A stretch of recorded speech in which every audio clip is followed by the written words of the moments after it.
إن الحمد لله نحمده ونستعينه ونستغفره ونؤمن به ونتوكل عليه ونعوذ بالله من شرور أنفسنا ومن سيئات أعمالنا من يهده الله فلا مضل له ومن يضلل فلا هادي له وأشهد أن لا إله إلا الله وحده لا شريك له لا ند له ولا ضد له ولا مثل له ولا مثيل له وأشهد أن محمدا عبده ورسوله أما بعد فقد قال الله تعالى في كلامه المجيد أعوذ بالله من الشيطان الرجيم ولكل أمة جعلنا منسكا ليذكروا اسم الله على ما رزقهم من بهيمة الأنعام وقال رسول الله صلى الله عليه وسلم من كان له سعة ولم يضحي فلا يقربن مصلانا رواه أحمد. معزز ومحترم حضرات المفتيان العظام وديان المصلين الكرام والله سبحانه وتعالى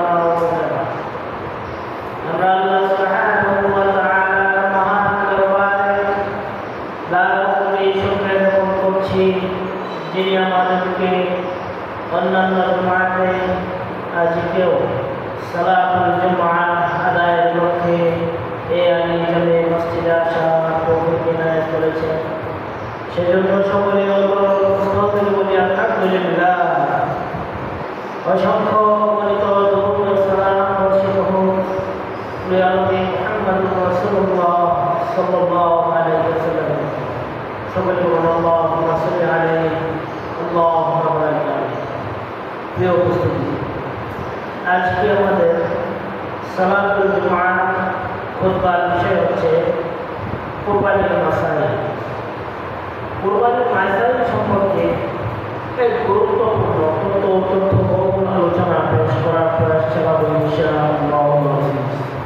ওমা তৌফিকি ইল্লা বিল্লাহ আলাইহি তাওয়াক্কালতু ওয়া ইলাইহি উনীব। প্রিয় উপস্থিতি, কুরবানির মাসাইল বর্তমান সময়ের জন্য অত্যন্ত গুরুত্বপূর্ণ এবং উপযোগী একটি বিষয়। আপনারা জানেন, বর্তমানে আমরা যে মাসটিতে অবস্থান করছি আরবি মাস হিসেবে জিলহজ মাস। তো জিলহজ মাসের আমল সম্পর্কে আমরা গত জুমায় মোটামুটি কিছু বিষয় জানতে পেরেছি। তো মূল কথা হচ্ছে জিলহজ মাসকে আল্লাহ সুবহানাহু ওয়া তাআলা অত্যন্ত সম্মানিত মাস হিসেবে আখ্যায়িত করেছেন। এই জন্য এই জিলহজ মাসে হজের বিধান সহ কোরবানির বিধান এছাড়াও অনেকগুলো আমলের কথা আমরা ইতিমধ্যে শুনতে পেরেছি। তো যেহেতু এই মাসটি আল্লাহ সুবহানাহু ওয়া তাআলা মনোনীত এবং গুরুত্বপূর্ণ একটি মাস, তাই আমাদেরকে এই মাসে যে আমলগুলো রয়েছে সেই আমলগুলো সঠিকভাবে পালন করা, সেই আমলগুলো সঠিকভাবে বোঝা আমাদের নৈতিক দায়িত্ব। এই জন্য আমরা জেনেছিলাম যে জিলহজ মাসে প্রথম দশকে আল্লাহ সুবহানাহু ওয়া তাআলা অত্যন্ত মর্যাদাপূর্ণ করেছেন। যে কারণে রাসূলুল্লাহ সাল্লাল্লাহু আলাইহি ওয়াসাল্লাম বলেছেন যে জিলহজ মাসের প্রথম 10 দিন হচ্ছে আল্লাহ সুবহানাহু ওয়া তাআলা একেবারে খুবই প্রিয় এবং নৈকট্যতম দিনগুলোর অন্যতম। সাধারণত অন্যান্য মাস থেকে এই মাসের মর্যাদাও আল্লাহ সুবহানাহু ওয়া তাআলা অনেক বাড়িয়ে দিয়েছেন। এই জন্যই এই জিলহজ মাসকে কেন্দ্র করে আল্লাহ সুবহানাহু ওয়া তাআলা ইসলামের পঞ্চবৃত্তির একটি ফরজকে এই মাসের মধ্যে রেখেছে। এমনিভাবে এই মাসে নবম তারিখে আরাফার দিন বা হজে যারা যায় ওই সমস্ত হাজিরা আরাফার ময়দানে অবস্থান করে এই অবস্থানকে কেন্দ্র করে আল্লাহ সুবহানাহু ওয়া তাআলা অসংখ্য অগণিত মানুষকে ক্ষমা করে দেন। তো এমনিভাবে এই জিলহজ মাসে দশম তারিখে গুরুত্বপূর্ণ আরেকটি বিধান রয়েছে, সেটি হচ্ছে কোরবানি। তো আজকে আমরা এই কোরবানির গুরুত্বপূর্ণ কিছু মাসাইল সম্পর্কে জেনে নেব সম্মানিত উপস্থিতি। তো কোরবানি শব্দটি কোরবান থেকে যার শান্তি অর্থ হচ্ছে নৈকট্য বা নিকট্য করা, নৈকট্য অর্জন করা। এটিকে আরবিতে উযহিয়া বা আদাহি বা দাহিয়া এই শব্দ আখ্যায়িত করা হয়, যার অর্থ হচ্ছে শরীয়তের পরিভাষায় জিলহজ মাসে দশম তারিখে চতুষ্পদ জন্তুকে, যেগুলো গৃহপালিত, এই চতুষ্পদ জন্তু জবাইয়ের মাধ্যমে আল্লাহ নৈকট্য অর্জন করাকে আদাহা বা দাহিয়া বলা হয়। এজন্যই এই দিনকে ঈদুল আযহা বলা হয়। সম্মানিত উপস্থিতি, তো যেহেতু ঈদুল আযহা বা কোরবানির দিনে কোরবানি একটা গুরুত্বপূর্ণ ইবাদত, তাই এই কোরবানির গুরুত্বপূর্ণ কিছু মাসাইল রয়েছে। তো দেখেন, কোরবানি মূলত একেবারে প্রাচীন কাল থেকেই বিধিবদ্ধ। আল্লাহ সুবহানাহু ওয়া তাআলা প্রত্যেক যুগে প্রত্যেক উম্মতের জন্যই এই বিধান কার্যকর করেছে। যেমন দেখেন, আল্লাহ সুবহানাহু ওয়া তাআলা সূরাতুল হজ্জে 34 নম্বর আয়াতে বলেন, ওয়ালিকুল্লি উম্মাতিন জাআলনা মানসাকান লিয়াযকুরু ইসমাল্লাহি আলা মা রাযাকাহুম মিন বাহিরাতিল আনআম। প্রত্যেক জাতির জন্য, প্রত্যেক কওমের জন্যই আমি কোরবানির সুব্যবস্থা করে রেখেছি। মানসাকান লিয়াযকুরু ইসমাল্লাহ, কেন? যাতে করে তারা আল্লাহর স্মরণে লিপ্ত হয়, আল্লাহর স্মরণ থেকে যেন গাফেল না হয়। লিয়াযকুরু ইসমাল্লাহি আলা মা রাযাকাহুম মিন বাহিরাতিল আনআম, তাদেরকে চতুষ্পদ জন্তু থেকে যেগুলো রিজিক দেওয়া হয়েছে সেগুলোর মাধ্যমে। তো দেখেন, এই আয়াত থেকে আমরা জানতে পারলাম একেবারে প্রত্যেকটা উম্মতের জন্য, প্রত্যেক গোত্রের জন্য আল্লাহ সুবহানাহু ওয়া তাআলা কোরবানির বিধিবিধান ব্যস্ত করেছে। এমনিভাবে আপনারা জানেন, কোরবানির ইতিহাস একেবারে আদম আলাইহিস সালামের সময় থেকেই শুরু হয়েছে। আপনারা জানেন যে আদম আলাইহিস সালামের দুই পুত্র হাবিল এবং কাবিলের যে ঘটনা ঘটেছিল, তোর মধ্যে তাদেরকে শেষ পর্যন্ত কোরবানি দিতে হয়েছিল। তো এক পর্যায়ে কাবিলের কোরবানি আল্লাহ সুবহানাহু ওয়া তাআলা কবুল করলেন না, হাবিলের কোরবানি কবুল করলেন।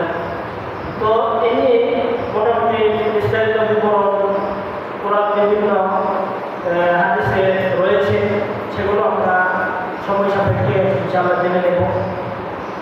আজকে যেহেতু আমরা কোরবানির মাসাইল সম্পর্কে আলোচনা করবো, তাই সেদিকে আমরা যাচ্ছি না। তো সম্মানিত উপস্থিতি,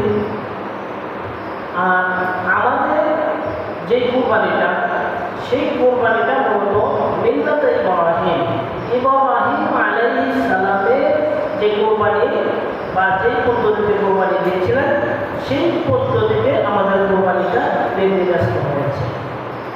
আপনারা জানেন, আল্লাহ সুবহানাহু ওয়া তাআলা ইব্রাহিম আলাইহিস সালামকে স্বপ্নে দেখিয়েছিলেন তার প্রিয় বস্তু কোরবানি করার জন্য।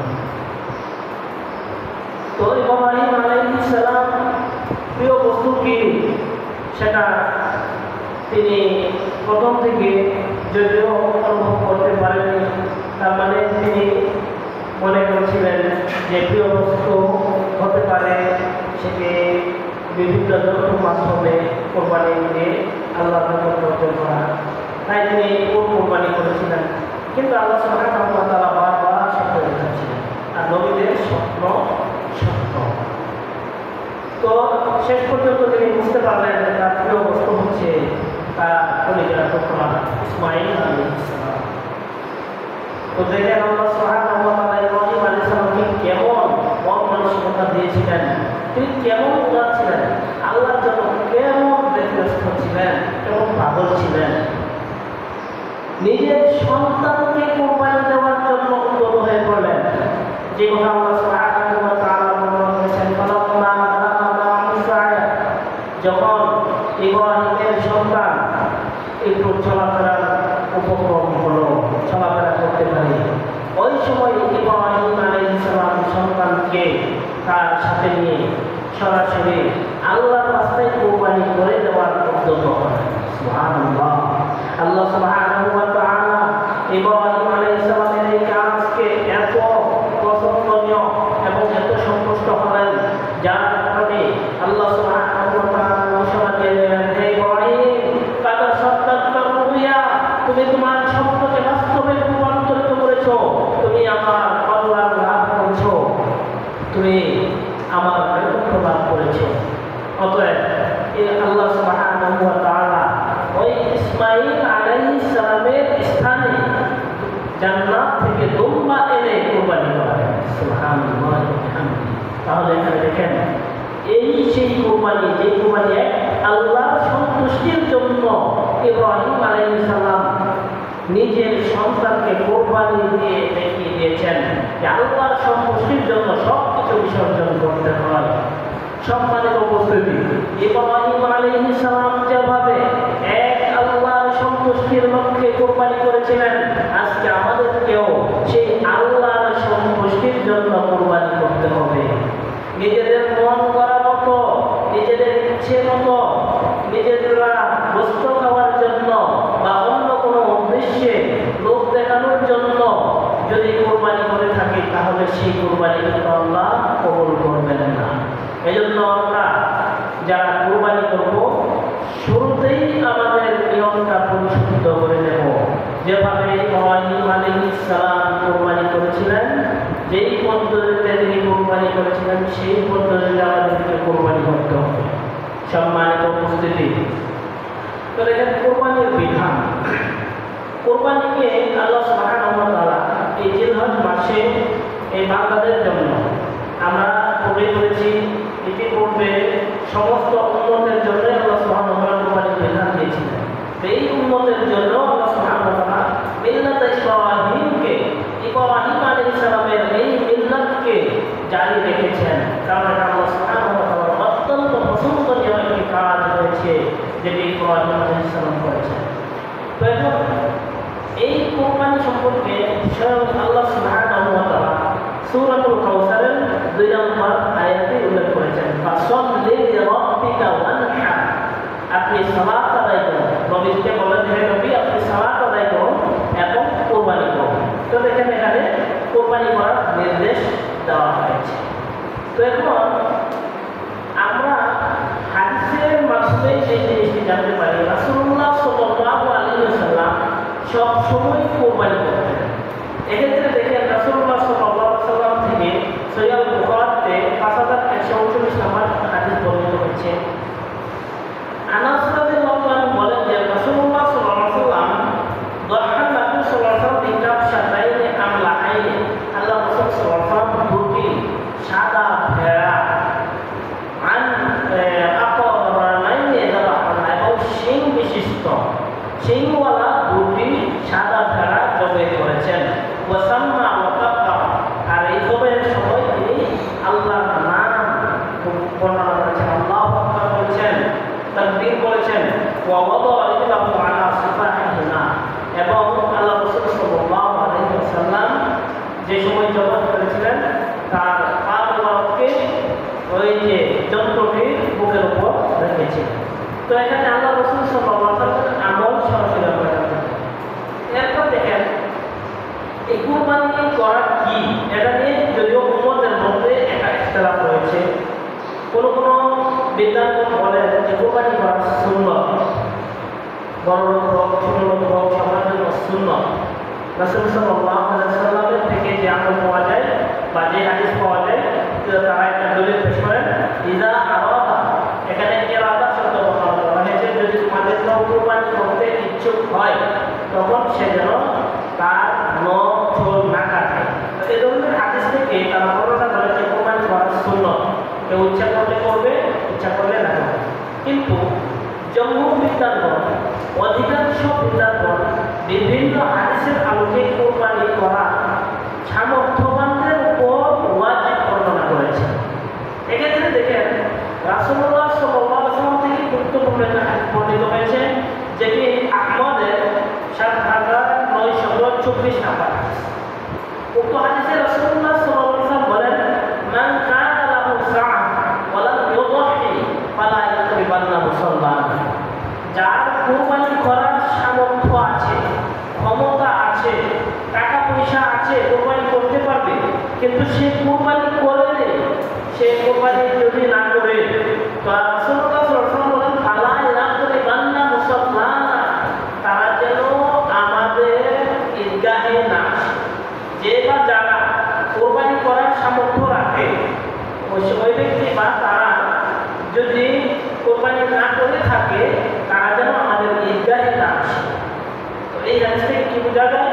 রাসূলুল্লাহ সাল্লাল্লাহু আলাইহি ওয়াসাল্লাম কোরবানিকে খুব গুরুত্বপূর্ণভাবে বর্ণনা করেছেন। তার মানে যাদের সামর্থ্য আছে তাদেরকে কোরবানি করতে হবে। তো এই হাদিস থেকে আমরা বুঝতে পারি যে কোরবানি করা ওয়াজিব, অর্থাৎ সামর্থ্যবানদের উপর কোরবানি করা ওয়াজিব, যাদের সামর্থ্য রয়েছে। অতএব রাসূলুল্লাহ সাল্লাল্লাহু আলাইহি ওয়াসাল্লামের আমলের দিকেও যদি আমরা লক্ষ্য করি, রাসূলুল্লাহ সাল্লাল্লাহু আলাইহি ওয়াসাল্লাম আরেকটি হাদিস বলেছেন, ইয়া আইয়ুহান নাস ইন্নাহু আলা কুল্লি আহলি বাইতিন ফি কুল্লি আমিন উযহিয়া। হে লোক সকল, সমস্ত আহলে বাইতদের উপর, সমস্ত লোকের উপর, যারা বাড়ির কর্তা, যাদের সামর্থ্য রয়েছে, তাদের উপর প্রত্যেকটি বছর কোরবানি এবং আকিরা জরুরি। তো এই হাদিসেও রাসূলুল্লাহ সাল্লাল্লাহু আলাইহি ওয়াসাল্লাম কোরবানি এবং আকিরার কথা বলেছেন। এরপরে যে কথা বলেছেন, ওয়ামাল আকিরা, আমরা যে আকিরা সম্পর্কে জানো, রাসূলুল্লাহ সাল্লাল্লাহু আলাইহি ওয়াসাল্লাম আবার ব্যাখ্যা দিলেন, হিয়াল্লাতী ইউসাম্মিহান নাসু আর-রাজাবিয়া। আকিরা হচ্ছে মানুষজন যেটাকে রাজাবিয়া বলে আখ্যায়িত করে।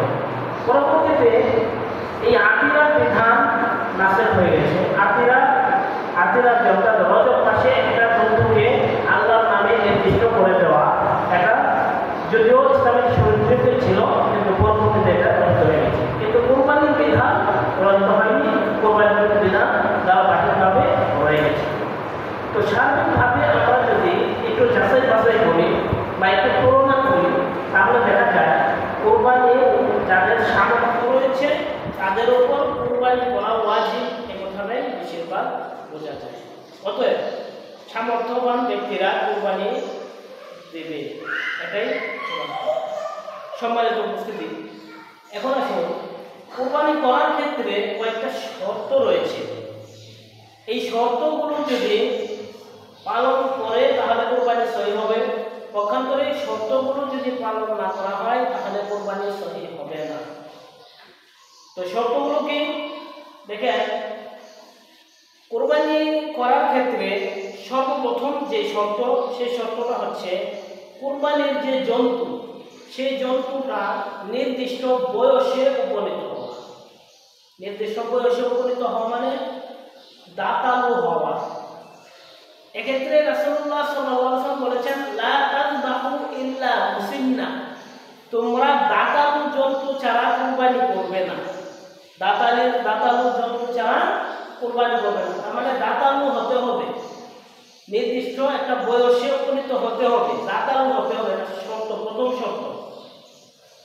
কিন্তু দুঃখের বিষয় হলো আজকে আমাদের সমাজে অনেক মানুষ এমন রয়েছে যারা কুরবানি করে দাতালু ছাড়া, দাঁতে নাই, এরকম জন্তু কুরবানি করে ফেলে, কিন্তু দেখতে বড় সড়ো দেখা যায়, মনে করে যে দাতালু হয়ে গেছে, কিন্তু দাতালু হতে হবে।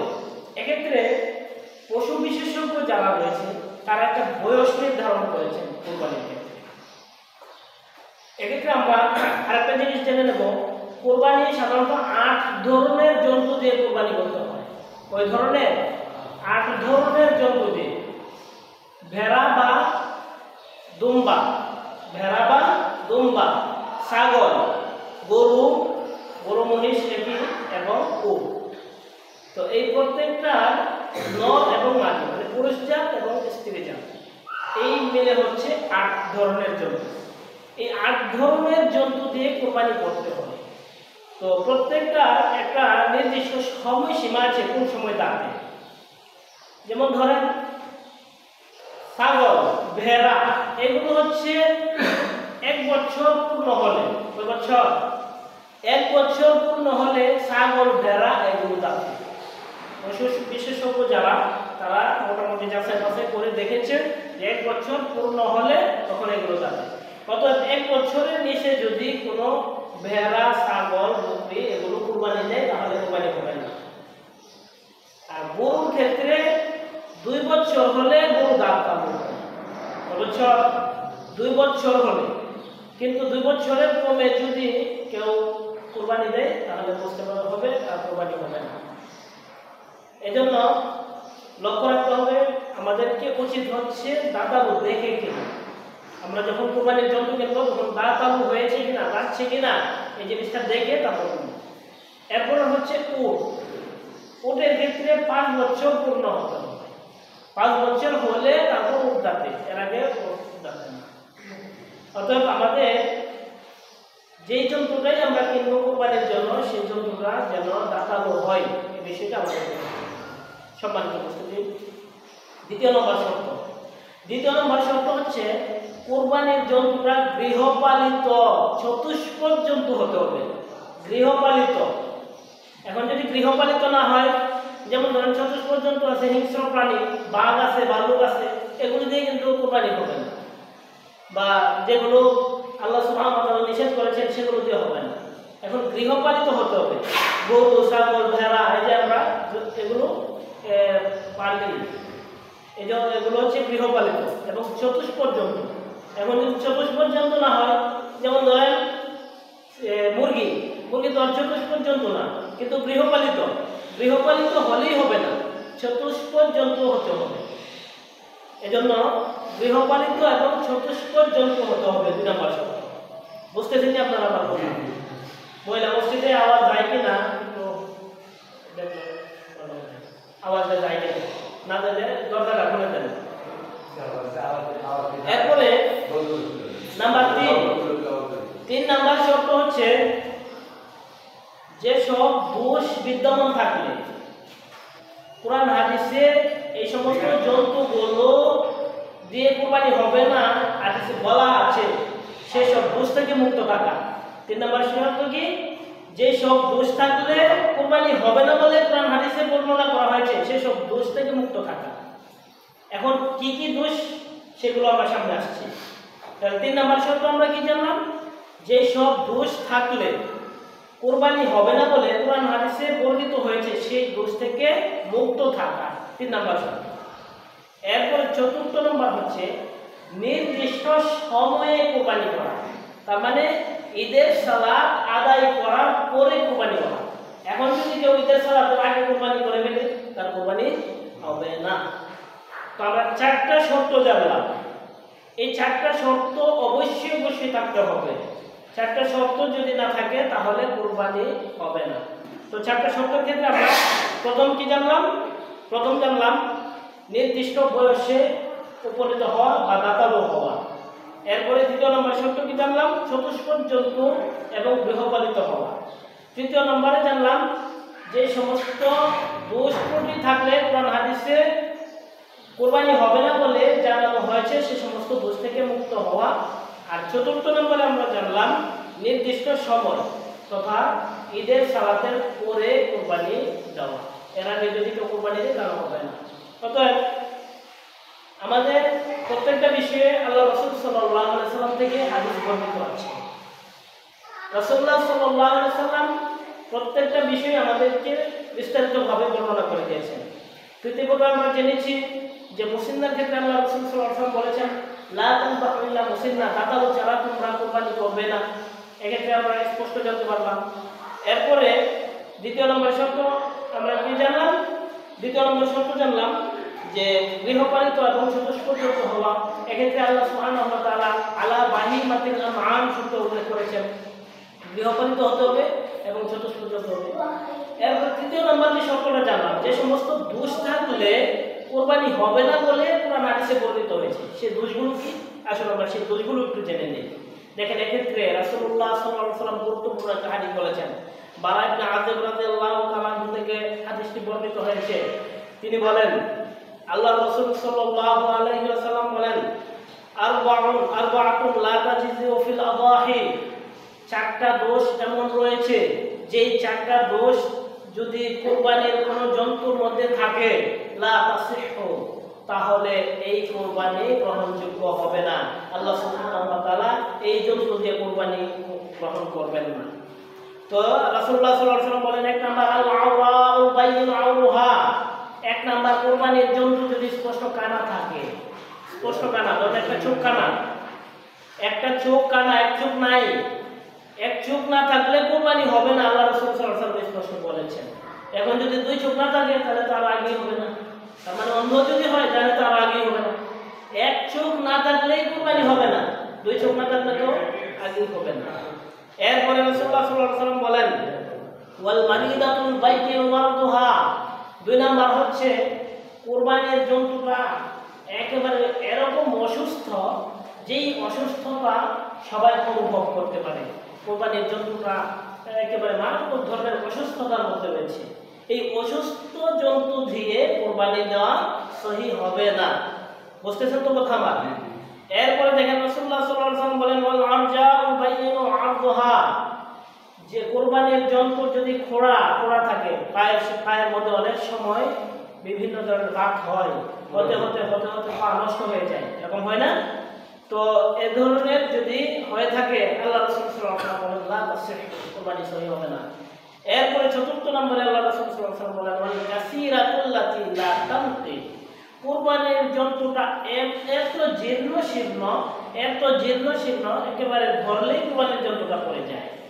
এরকম আছে না, অনেক সময় দেখা যায় মানুষ সস্তার জন্য করে কি একেবারে এরকম জীর্ণ শীর্ণ জন্তু যেগুলো কোনো বস্তু নাই, একবারে মরাটা যেগুলো সাধারণত আমরা বলে থাকি, তো এরকম যদি থাকে তাহলে এই সব জন্তু দিয়ে কুরবানি হবে না।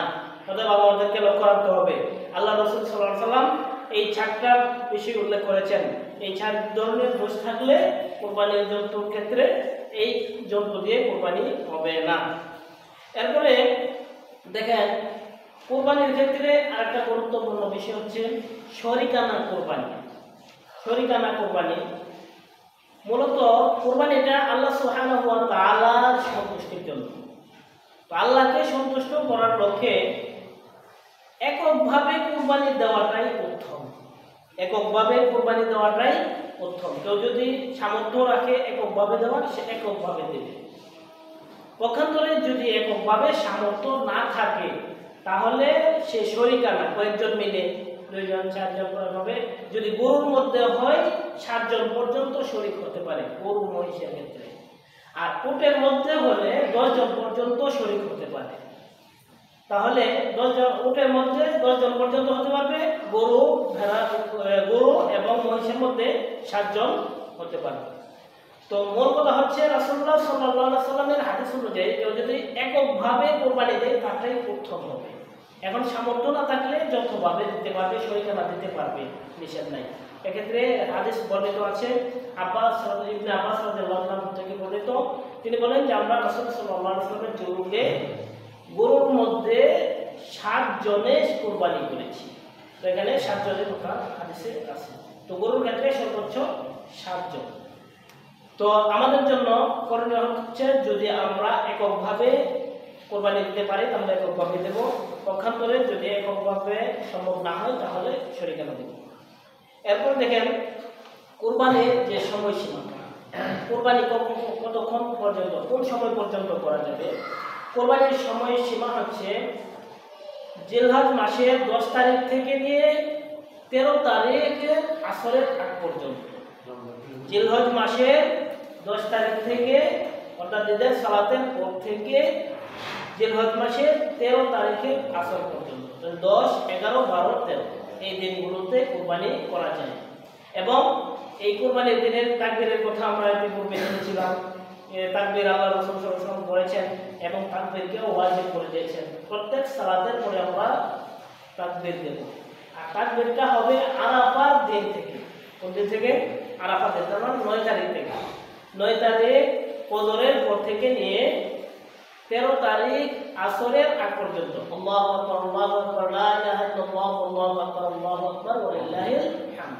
এই তাকবীর আমরা দেব প্রত্যেক সালাতের পরে। সম্মানিত উপস্থিতি, তো আজকে আমরা মৌলিকভাবে কুরবানির কিছু মাসায়েল জানলাম।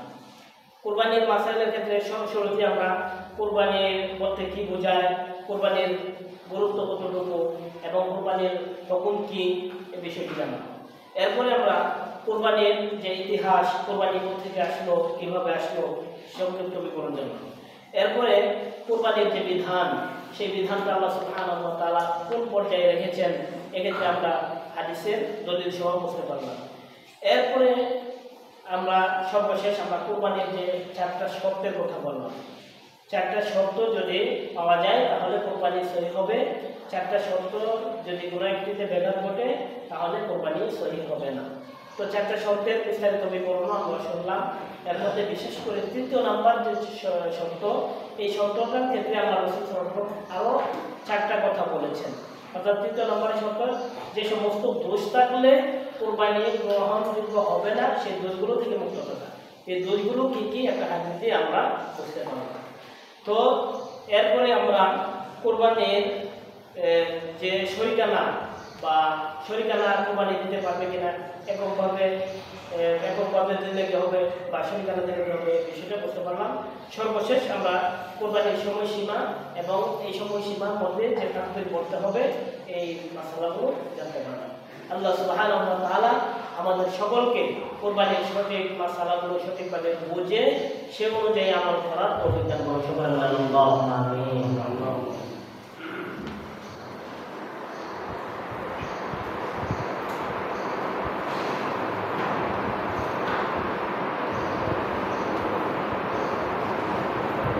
الحمد لله نحمده ونستعينه ونستغفره ونؤمن به ونتوكل عليه ونعوذ بالله من شرور انفسنا ومن سيئات اعمالنا من يهده الله فلا مضل له ومن يضلل فلا هادي له واشهد ان لا اله الا الله وحده لا شريك له واشهد ان محمدا عبده ورسوله.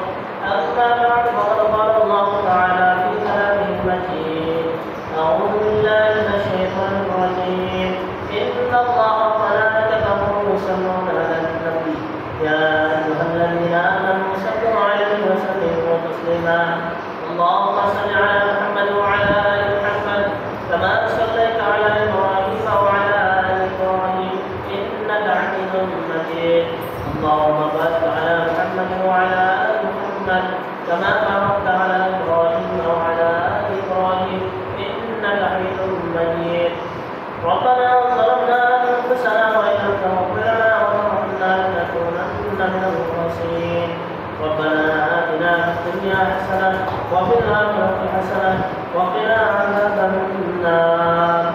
ربنا آتنا في الدنيا حسنة وفي الآخرة حسنة وقنا عذاب النار. رب ارحمهما كما ربياني صغيرا. رب هب لي من الصالحين. ربنا هب لنا من أزواجنا وذرياتنا قرة أعين واجعلنا للمتقين إماما. اللهم إنك عفو تحب العفو فاعف عنا. اللهم إنا نسألك الرضا والجنة. اللهم إنا نسألك الجنة الفردوس. اللهم إنا نعوذ بك من سخطك وغضبك من النار. اللهم اكفني بحلالك عن حرامك واغنني بفضلك عمن سواك. اللهم أعز الإسلام والمسلمين. اللهم انصر المسلمين والمجاهدين. اللهم انصر من نصر دين محمد صلى الله عليه وسلم واجعلنا منهم. اللهم اخذل من خذل دين محمد صلى الله عليه وسلم ولا تجعلنا منهم. عباد الله رحمكم الله، إن الله يأمر بالعدل والإحسان وإيتاء ذي القربى وينهى عن الفحشاء والمنكر والبغي يعظكم لعلكم تذكرون. فاذكروني أذكركم واشكروا لي ولا تكفرون. সামনে দাদা পুরা করে দেন।